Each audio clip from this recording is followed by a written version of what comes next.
Every year, the United States is hit by more tornadoes than any other country on Earth, more than 1,000. But there are storms that go beyond statistics, storms that erased entire towns, storms that turned rivers into graveyards, storms that people 100 years later still haven't forgotten. These are not just weather events. These are moments in history where nature reminded us how small we really are. Today, we're counting down the 15 deadliest tornadoes ever recorded in the United States, ranked by death toll, told through the stories of the people who lived them and the ones who didn't. No country on Earth gets hit by tornadoes like the United States. Every year, the U.S. records roughly 1,200 tornadoes, more than the rest of the world combined. Why? It comes down to geography. The center of the country, known as Tornado Alley, sits in a perfect killing zone. To the south, the Gulf of Mexico pumps warm, humid air northward. To the west, the Rocky Mountains push cold, dry air east.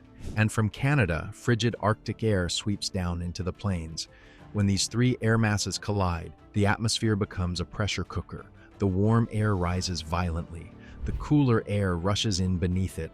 The winds at different altitudes spin in different directions. And when that spinning energy gets concentrated into a narrow column, you get a tornado. Look at that. And on the worst days in American history, you get the storms on this list. Let's start the countdown. Number 15, the Mattoon tornado.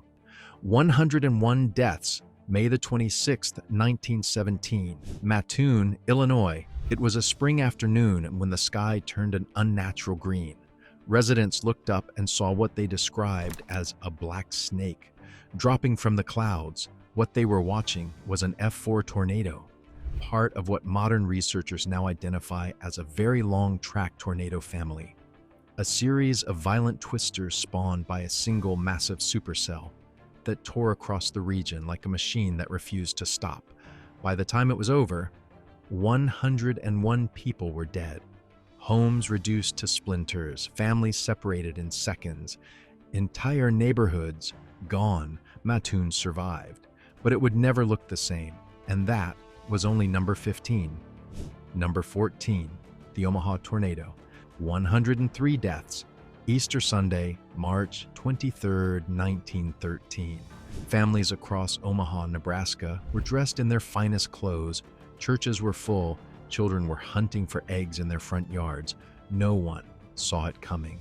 An F4 tornado carved a path of destruction through one of the most populated cities in the Midwest.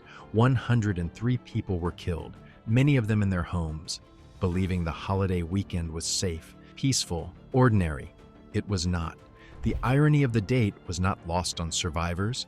A day meant for resurrection had become a day of mass death. Bodies were pulled from rubble for hours. Entire city blocks looked like they had been bombed. Easter Sunday in Omaha would never mean the same thing again.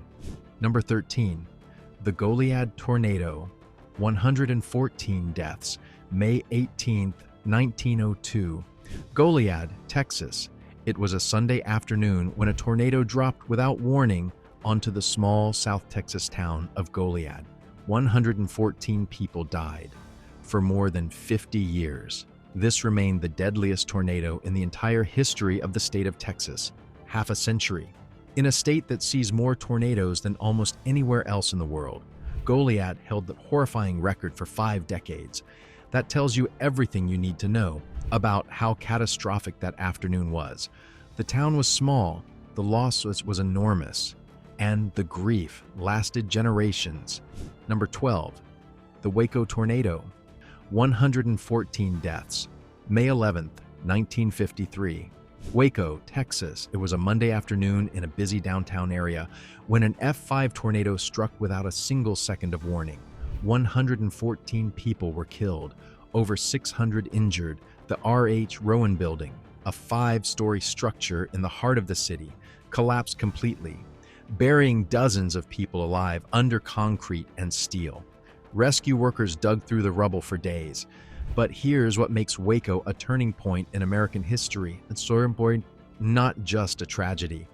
This tornado was one of the first ever detected by weather radar, using what scientists call a hook echo.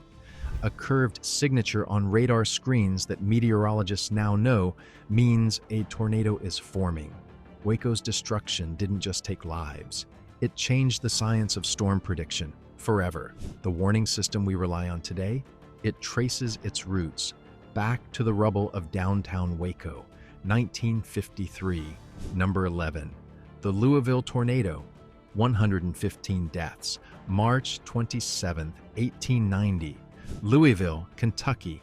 The 19th century had no radar, no satellites, no warning systems. People stepped outside and looked at the sky and hoped. When an F4 tornado tore through Louisville that spring evening, 115 people lost their lives. At the time, it was officially recorded as the costliest tornado disaster in United States history, and for 6 years, until something even worse happened in St. Louis, it held that grim title. The city rebuilt, but 115 families buried their dead, and Louisville entered the 1890s carrying a wound it hadn't asked for. Number 10. The Flint Beecher tornado, 116 deaths, June 8, 1953.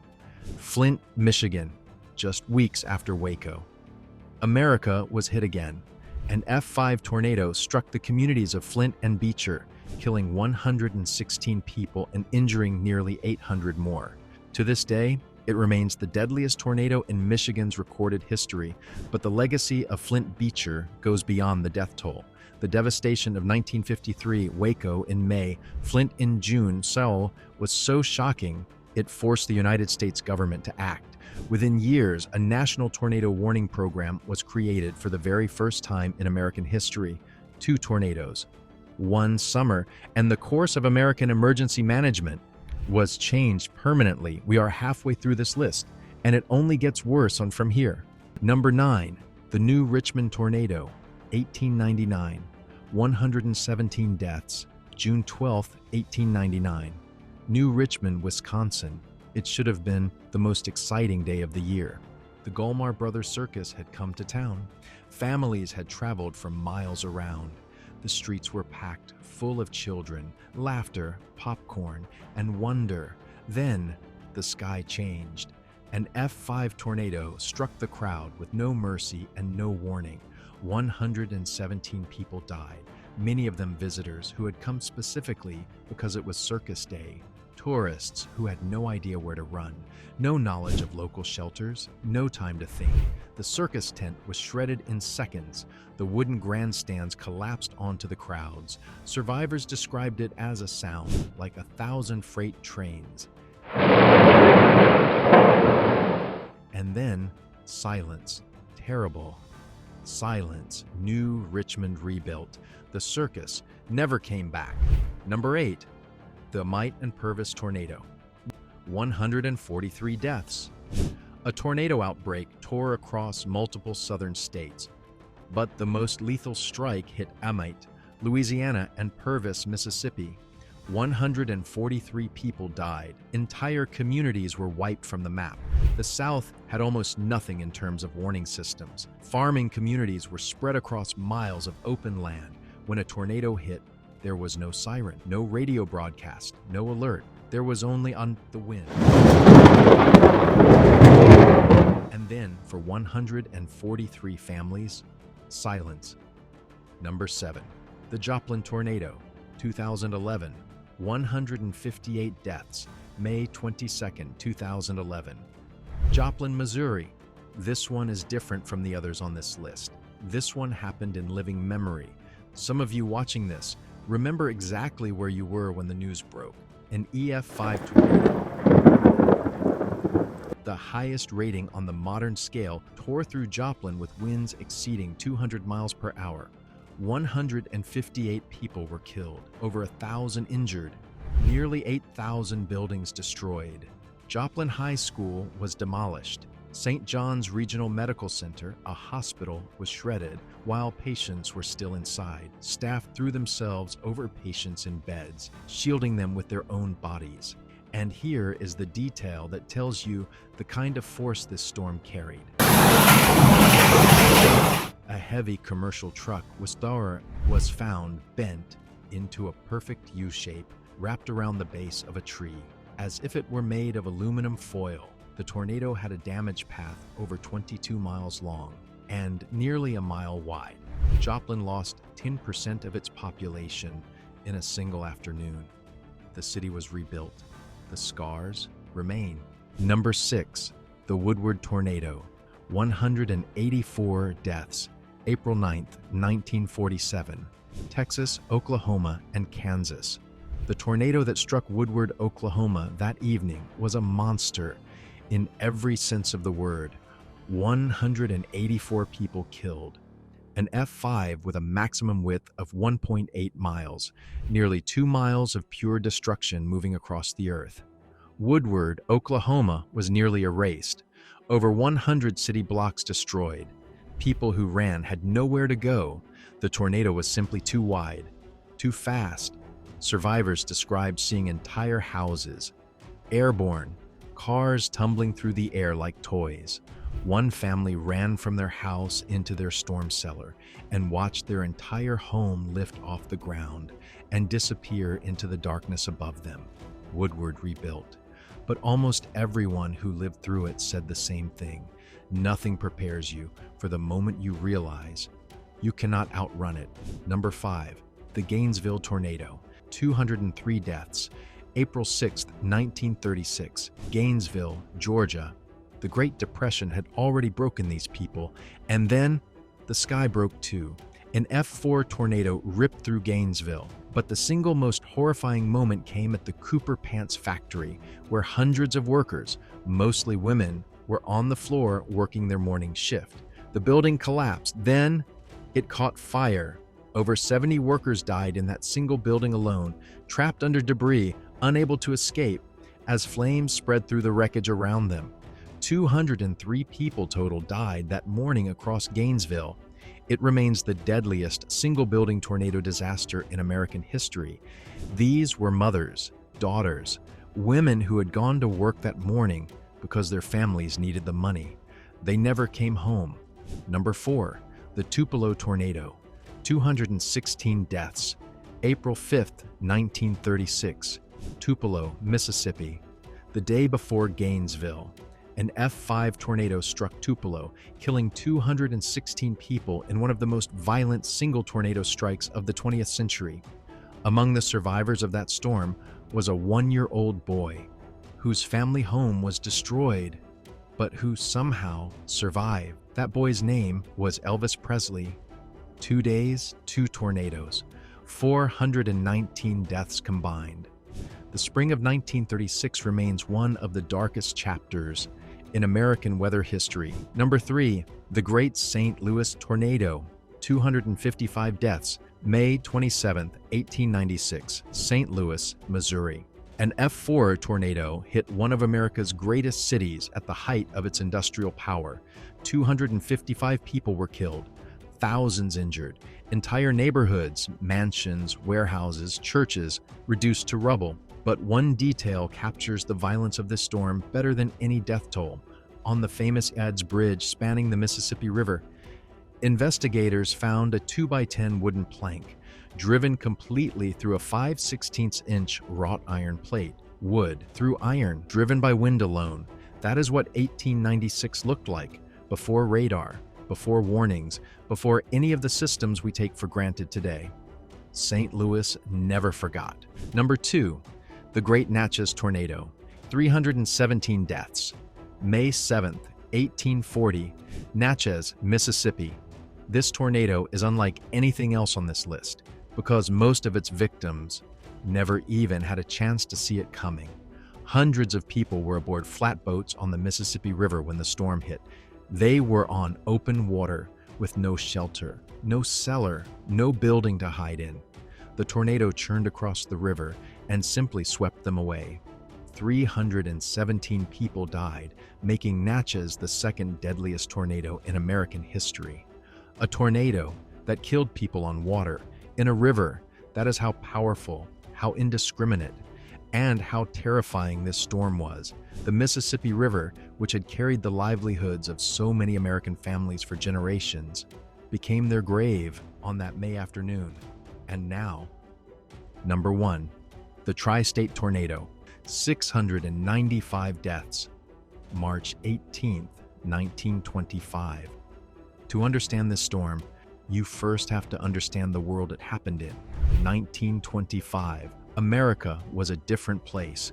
There were no tornado sirens, no Doppler radar, no weather satellites orbiting the Earth, no emergency broadcast system, no text alerts, no social media, no way to warn thousands of people across hundreds of miles that something catastrophic was coming. So on the morning of Tuesday, March 18th, 1925, the people of Missouri, Illinois, and Indiana woke up. They ate their breakfasts. They went to their jobs. They sent their children to school. They made their plans for the afternoon. No one said the word tornado. The storm formed in the Ozark Mountains of southeastern Missouri shortly after noon. Early witnesses described a cloud that seemed too dark, too low, too wrong. It simply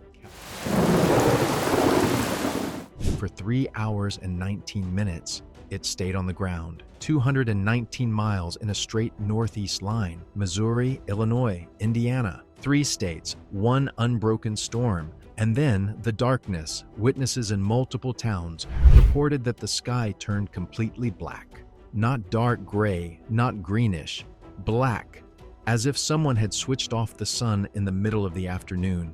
And then the tornado was on them. In Gorham, Illinois, the town was destroyed in less than a minute. 120 people killed in 60 seconds. The tornado moved northeast and found Murfreesboro. Murfreesboro was a real city. The tornado hit Murfreesboro with everything it had. It tore apart the Longfellow School while children were inside. It destroyed St. Andrew Catholic Church during afternoon prayers. There were no mutual aid agreements, no National Guard units on standby. 234 people died in Murfreesboro alone. 234 in one city from one tornado in one afternoon. It is the single highest death toll from a tornado in any one community in the history of the United States. In DeSoto, the children were back from their lunch break. They were sitting at their desks. Their teachers were calling roll. The school day was resuming its ordinary rhythm. The building was destroyed in seconds. 33 students were killed. 33 children, some of them were found still sitting at their desks, buried under the collapsed roof. Others were carried hundreds of feet from the school by the wind. Parents arrived and found nothing but a field of broken wood and brick and silence. They clawed through the rubble with their bare hands. They screamed names into the dust. They turned over pieces of wall and ceiling, hoping and not wanting to know. 33 children never came home that day. It remains the deadliest school tornado disaster in the history of the United States. The tornado did not stop. It tore through West Frankfort, through Parrish, through Bush, leaving more dead in each town. Then it crossed into Indiana and struck Griffin and Princeton before finally lifting off the ground near the town of Petersburg, Indiana. 3 hours and 19 minutes after it began. The silence that followed was described by survivors as almost unbearable. The Tri-State Tornado of 1925 is a story of destruction, but it is also a story of what people choose to do after the worst thing imaginable happens to them. And nearly a century later, that choice still matters. The Tri-State Tornado remains the deadliest tornado in the recorded history of the United States, and nothing since has come close. Nothing. And with that, we reach the end of our list. 15 tornadoes, thousands of lives, hundreds of towns, and one truth that runs through every single story we have told tonight. Nature does not negotiate. It does not send warning letters. It does not schedule appointments. It does not check whether you are ready or whether your children are home from school or whether your family has a safe place to go. The sky simply changes. And on the days represented by this list, it changed in ways that took everything from thousands of people who had done nothing to deserve it. I want to take a moment before we close to think about the individual lives inside these numbers, because it is easy, it is very easy. The travelers on the flatboats in Natchez, watching the funnel cross the water, knowing there was nowhere to go. The children in DeSoto, sitting at their desks, who never came home. Every single one of them was having an ordinary day. That is the most terrifying thing about tornadoes. They do not care about your plans. The sky simply changes. But their deaths were not meaningless.